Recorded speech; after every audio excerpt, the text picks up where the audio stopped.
So some of the things that we came to believe as a child were never true, but that was the best we could do given our experience and our level of brain development, our level of cognitive development. And some of the things that we came to believe as children were never true, but that was the best we could do. That's all we knew. But we still carry those beliefs in us. So what's true is as we go through every day, as we become tired, stressed, threatened, we literally become younger.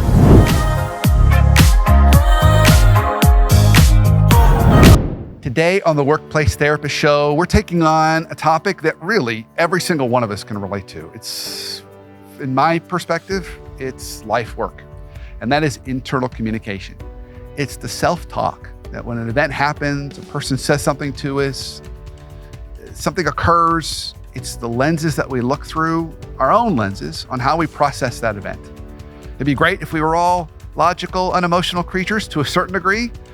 Emotions are great, but when we look at the things through those lenses, it really can cause problems for us, particularly if they're old scripts, old stories, and old beliefs. So to help us on this journey today, I have the wonderful pleasure of bringing my mentor, Len Leritz, on the show. I've worked with Len almost 20 years. Len's retired. He's a retired executive coach. He's in his 70s and has so much still to give and so much insight and work he's still producing.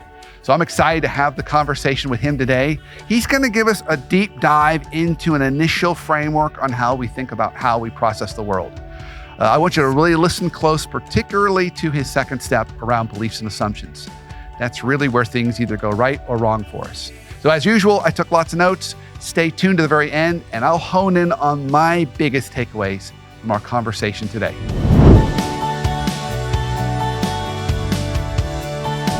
Well, Len, I know you and I have been talking about having a conversation like this for many, many years, and I'm so thrilled to have you on the show. So today we're going to talk about internal communication, that self-talk that we all have that sets up really how we view not only the world, but the relationships around us. So I am so thrilled to have you kind of guide us on this journey. So thank you for coming on the show. You're welcome ahead of time. I'm glad to be here. Yeah, this is great. So Len, I ask all my guests, you and I have known each other, I was counting the years. It's been almost 20 years, my friend, almost 20 years that you've been a mentor to me and a real support for me. So before we go too much further into our topic, I would love for other people to learn a little bit about you. So share a little bit about kind of your journey. What got you doing what you were doing before you retired? To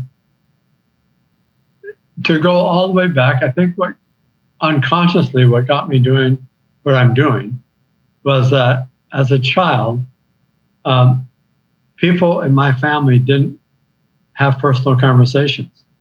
And I constantly watched dynamics going on where if people just talked about it, they could have solved it. And I wasn't conscious of that till much later in life. But I think that's actually what got me doing what I'm doing. What I always did. When I was 6, my Aunt Winnie had me for a day. And like aunts do, she asked me what I was going to be when I grew up. And I said, a lawyer. I had no idea what a lawyer was. But I had to have an answer. And I stuck with it until I was a senior in college. And they took the pre-law exam. They locked me in a room. They wouldn't let me smoke for 8 hours. So I made a mature decision. I wasn't going to law school. And the next week, my English advisor, I had a major in political science because I was going to be a lawyer, asked me if I would like to have an internship to get a master's degree in English. And since I had no idea what else I was going to do, I did that. And that's just sort of one thing led to another. So what I've done over my career is I've taught universities, undergraduate and graduate levels. I was an education director for a bunch of churches in my 20s. And in that role, I did a lot of workshops on communications and conflict management, parenting, and couples retreats. And out of one of those workshops, 6 people asked me if they could see me individually. And 6 months later, I had a full-time counseling practice. And out of that, I began noticing, I had a really creative spell in my mid-30s where I developed two developmental paradigms. The first one is that I realized that people develop a core set of beliefs very young in their lives that directs the rest of their life. It's like we get born into a play that's already going on, and we have to figure out what the play is about and how to get our own part of the stage. So out of that, I started asking my clients different questions. And so over the years, I still keep adding to it, I developed this interview process to help people identify what their own personal narrative is and how that has created the direction of their life.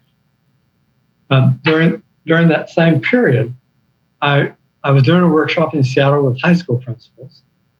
It was on conflict management. And during a break, a principal handed me this brief 3-page article by Jim Fowler, who you knew. Who was a developmental psychologist and theologian from Emory University. And I realized that a handout that I had just given out on 6 styles of conflict resolution, 6 styles of how people approach conflict, actually had to do with levels of cognitive development. Because what Jim was interested in was how people's understanding of God, of religion, had to do with the complexity of their thinking. And that set me on a whole new course and what happened, so this is another whole podcast, but what happened over the next couple of years is that through the work I was doing with my clients, created my own 5-stage model of stages of cognitive, emotional, and imaginative development that human beings can potentially develop through in their lifetime. And those 2 models intersect because our personal narrative determines, in large part, ways that we develop and ways we get stuck.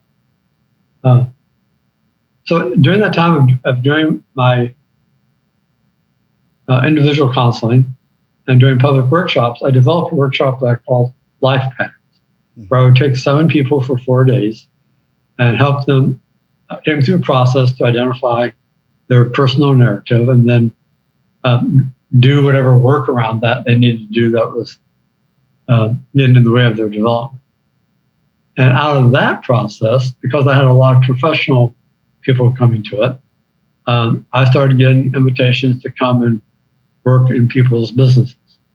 And I found, once again, that within about 6 months, I had a full-time consulting business. So I then became an executive coach, working primarily with executive teams, individually, team building, doing some organizational development work, strategic planning. But one thing just sort of led to the next in my life. Nothing that I planned out. It just happened. Well, it happened all for the right reasons at the right time. Yeah. So what I love about this is, and you're right, future podcasts, we can go deeper, but I love that underpinning everything you've done is this idea of personal narrative. It's that personal story and self-talk. And so today I want to go down that path a little bit and start down that conversation. So I know you've got a whole perspective around our internal communication. Maybe I'm going to let you just start and unpack that. When you think about internal communication and how we process the world, tell us a little bit more about how that plays out and where that begins. Now, so what I observed in my individual work with people was that, obviously each of us has an internal narrator. We talk to ourselves. We have this beautiful, complex brain, but inside that brain is a person, this mysterious person that one psychologist called the ghost in the machine. But the reality is we talk to ourselves constantly, all the time.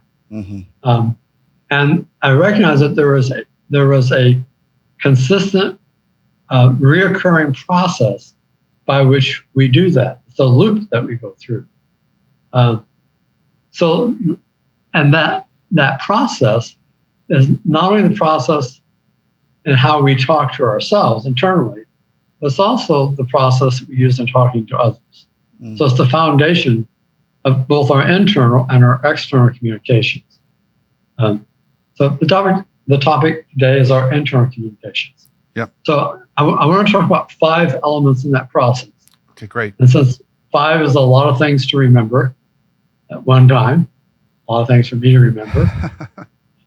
So to give you a visual aid, try to help you remember those 5 things. I want you to imagine the face of a round clock. Okay. The kind of clock that I had in my classroom growing up, where we had a big round clock with a white face and it had numbers on it. So we're going to talk about 12 o'clock, 2 o'clock, 4 o'clock, 8 o'clock, and 10 o'clock. So 12 o'clock, 2 o'clock, 4 o'clock, 8 o'clock, and 10 o'clock. 8 o'clock, Those are 10 o'clock. 5 steps or 5 elements in the process. I got it. I've drawn my clock and I've circled those 5. Good. So 12 o'clock. The reality is that we are constantly, through our senses, taking in data all the time. So we are seeing, hearing, smelling, tasting, touching. We are always taking in data from our external world. But we don't take that data in its pure form. We immediately start assessing the data. We interpret it. We make assumptions about it. We try to figure out what it means. Is it something that is going to be good for us, or is it something that's going to harm us? Is it something that we want, or is it something we want to protect ourselves from? What does it mean? How does it relate together?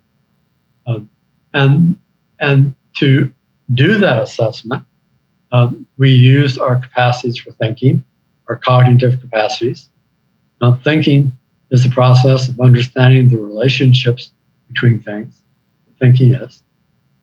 So we use our cognitive abilities to do that, but it also gets filtered through. This goes back to my first developmental model. It also gets filtered through our belief system. That's from a very early age. We begin forming these, or from birth, we begin forming these core beliefs about who we are, what our value is. Do we have a right to be here? Given the fact we're here, do we have a right to be who we are? Beliefs about others. Who can we trust and not trust? What can we expect from people? Can we count on them? Who should we avoid? And finally, beliefs about how life works, what's possible for us. So based on our past experience, as the state is coming on, we're always interpreting it based on our past experience and the core beliefs we have from our past experience, given whatever our cognitive abilities are for analyzing and assessing. So Len, just so I'm following you, 12 o'clock is our data, right? The data's coming at 12 o'clock. And then 2 o'clock is how we're processing that data? Now, so 2 o'clock is interpreting, assessing, making assumptions. Thank you. So that's the next step on the clock. So 12 o'clock is data, 2 o'clock is assessing, interpreting. It's the assumptions we make about what the data means.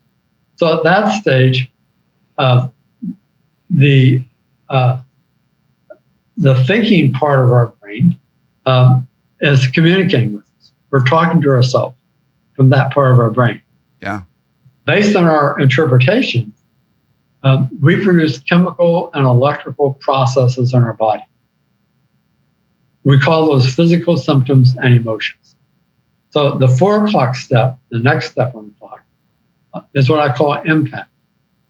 And when we're talking about our internal communications, that impact is physical symptoms and emotions. And so now we're communicating with our whole body, or with the emotional part of our brain. In a different way. And what's really important about this communication is that our emotions tell us how important things are. Our emotions give value to things. If we didn't have emotions, everything would be a flat line. Everything would just be gray. there would be no excitement. It would just be the same. Right. Our emotions is what gives color and texture and excitement, motivation. Emotions tell us how important something is to us. And our physical symptoms are often telling us the same things. So we're communicating with ourselves in a different way. So at this point, we have 12 o'clock data. We have 2 o'clock, this assessment interpretation we do of what the data means for us. At the 4 o'clock, our whole body is communicating with us about how important it is, what the impact is. And based on that, we move to 8 o'clock, which is needs. Needs are conditions that do not exist that we want to bring into existence. Okay. Needs can be physical, they can be emotional, they can be intellectual, spiritual, relational. They can be in any category. But a need means that something's lacking, something's missing, something's inadequate. We don't have enough of something. Something's out of balance. And we want to fill whatever that is. So if I'm hungry, I need food. If I'm thirsty, I need something to drink. If I'm lonely, I need connection or companionship. If I'm confused, I need clarity. If I'm afraid, I may need more data, or I may need protection. But whatever that need is, then moves us to the 10 o'clock. So whatever that condition is that we need to bring into existence, the result is 10 o'clock is solutions. And solutions are always actions. They're behaviors. It's something that we do in order to bring that condition into existence. And so now we have 12 o'clock data, interpretation assumptions, physical symptoms, impact, which in our internal communication are physical symptoms and emotions. We have needs, conditions we want to bring into existence, and then our solutions are actions we take. So if we think about this in a situation where we in fact are communicating with someone else, our behavior, what we do, is their immediate data. So our 10 o'clock is their 12 o'clock.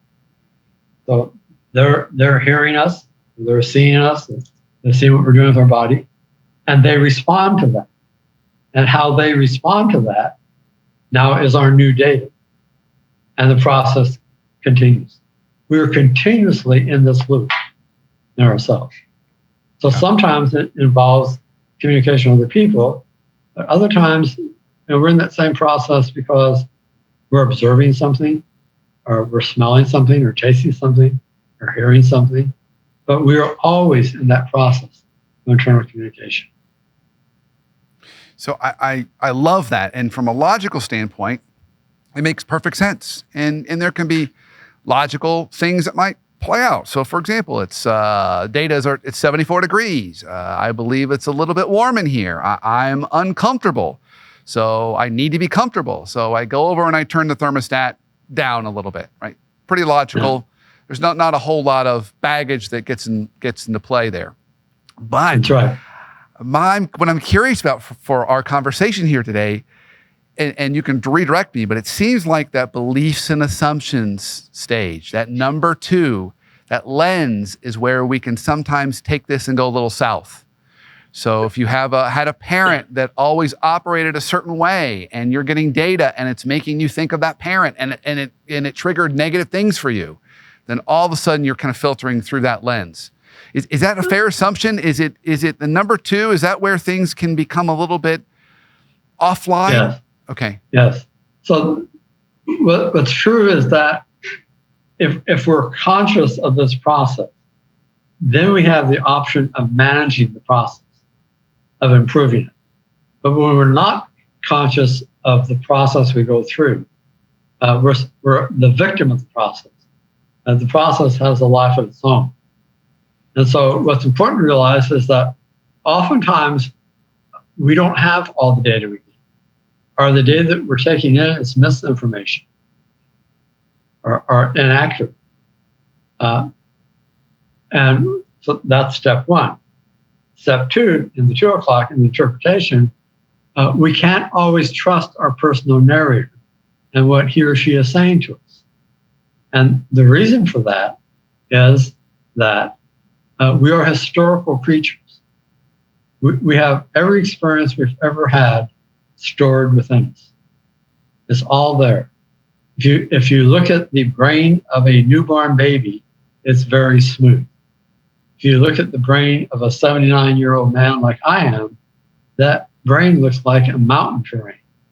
It has all these crags and crevices in it because there's a lot of experience stored in that brain. So we don't have it all conscious. We don't have it all easy access to it in our memory, but we have stored in us every experience we've ever had. And what's true is that during every day, we literally become different ages all day long. As different parts, as we take in data and it stimulates some part of our brain where we have stored experience. We don't just remember that experience. We become that experience. We have the same feelings that we had at that time. We positively or negatively we may react behaviorally the same way, and we will think the way we thought at that age. So what's true is that in all these stages of our life, it goes back to the script. We have formed core beliefs. Now, a lot of those beliefs we formed when we were very young. We had very little experience, and our brain was just beginning to develop. So some of the things that we, and another point is that every belief that goes into long-term memory has emotion attached to it. It's the emotion that burns it into the neural network of our brain. The stronger the emotion, the more true the belief seems to us, which has nothing to do with facts. The stronger the emotion, the more true the belief seems to us. So we have emotions going back from birth. We have beliefs going back from birth that we have stored away, many of them unconscious, that seem irrefutable to us. That's just who we are. That's just who other people are. That's just how life is. We think they're unquestionable. So some of the things that we came to believe early in life may have been true then, but they may not be true now. It may not have been safe to express anger in your family as a child, but it doesn't mean it's unsafe to express anger as an adult if we do it appropriately. Right. So some of the things that we came to believe as a child were never true, but that was the best we could do given our experience and our level of brain development, our level of cognitive development. And some of the things that we came to believe as children were never true, but that was the best we could do. That's all we knew. But we still carry those beliefs in us. So what's true is as we go through every day, as we become tired, stressed, threatened, we literally become young. And as we feel safe, rested, supported, physically well, our capacities expand. We get older. We assume that we are what our body looks like. So if I'm 50 years old, I assume I'm a 50-year-old all the time. Well, wrong. You're not. And we assume we're dealing with other adults maybe all day long, even though sometimes they act like kids. And the fact is, sometimes they are kids. So every human being becomes different ages all day long, depending upon how they're being impacted by their environment. And that's true of our personal narrator. So we can't always trust our personal narrator, because sometimes our narrator is a child who's speaking to us, or teenager or a very young adult. And we need to have an adult narrator who can recognize that when that happens. And that's what we call critical thinking. Critical thinking, this is where we talk about the importance of that second step. But how well we do in assessing data has to do with both the beliefs we have stored in us, but it also has to do with our level of cognitive development. And a critical part of our cognitive development is developing the capacity for critical thinking. Critical thinking is the ability to be able to step out of ourselves, in this instance, out of a situation, and objectively observe it, unemotionally, without preconditions. So, Len, I think you're hitting on something that's really important. I want to put a couple exclamation points on it. All right. First is we need this adult narrator, and that's critical thinking. I think the other point that is important in this is no one comes right out of the gate that way. We come out of the gate with these other beliefs that are more rooted in younger stages of our lives, often our family of origin, our dynamic between our mother or father or siblings, or something going on where we learn to survive and that form those belief statements. And I know we're close on time, but I want you to end kind of with this, because I think we will stay there if we don't do the work and name it. You and I talked about the power of naming those things. So can you talk to us a little bit about the first step in shifting from those early beliefs, which we all walk around with, how to acknowledge those, see those, name those, so we can shift into older stages? Yeah, so if there's one thing we can do to work on improving our internal communication, it's to ask more questions and give fewer opinions. What's important is, at any given stage, we either live in what we think we already know and defend it, or we have the capacity and sometimes the courage to live in what we don't know. To be able to be curious, to ask questions.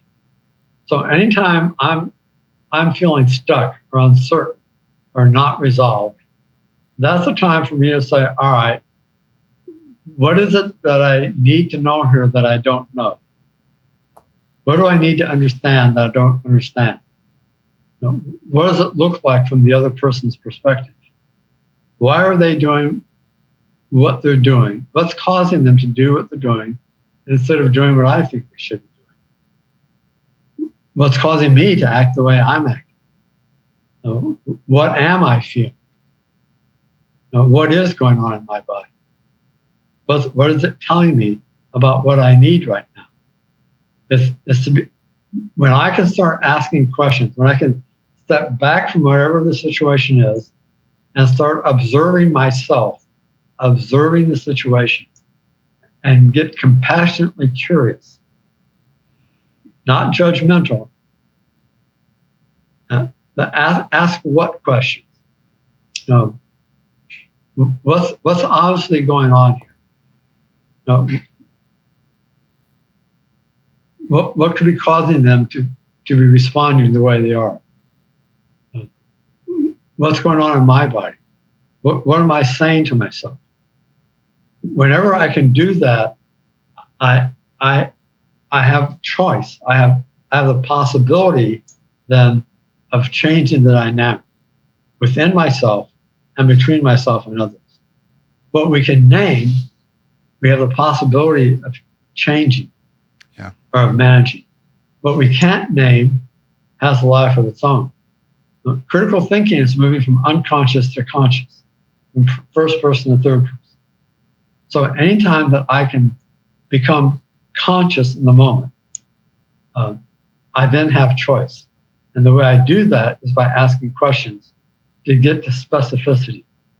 Because when we specifically name something, we know it. There is that aha feeling. Yeah, that's right. It's true. We know it in our whole body. And I want to ask questions that will get me to that aha. Yeah, I think that's a mic drop moment, Len. I think that's a really important thing, because what I wrote down, which is so important that everyone listening to this can reflect on and think about, is when you have that strong reaction to a situation or to a person or to an event, That emotion is triggering, as you've always shared with me, something deeper going on there. That you need to ask yourself, are you living in what you already know and defending it? Are you feeling angry like, well, they're just a this, or he's just a that, or she's just always doing this? And you're putting those labels. And if you are, the next healthy step is to do exactly what you said. Get curious. Is that really what's going on? Is that really what's happening here? Or is that just a story that you're reliving that happened 30, 40 years ago? And is that you driving your actions, and what might be different going on? What are you feeling right now? So I think that's so important. So Len, we're at time. I always like to ask all my guests this final closing question. Is there one life hack you have for us on how we can either live healthier relationships or have better conversations, either at work or at home? I think it goes back to what we were just talking about, actually. I mean, it's asking questions to get the specificity. We talk in generalities. People make partial statements. They'll say, I'm upset, or I'm angry, or they'll give some opinion.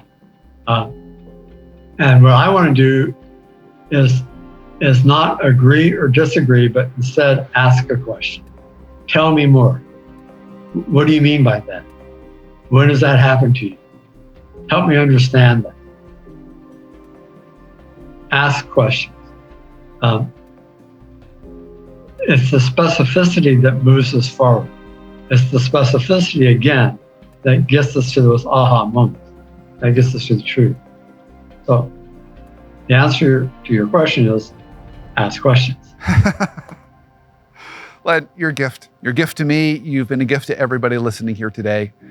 Thank you so much for sharing all your wisdom and experience and care and compassion. And we'll have to bring you on again, do part 2. Look forward to kind of doing a little bit deeper, and who knows, maybe I'll just bring out a question or two of my own in my own story for you to help me with.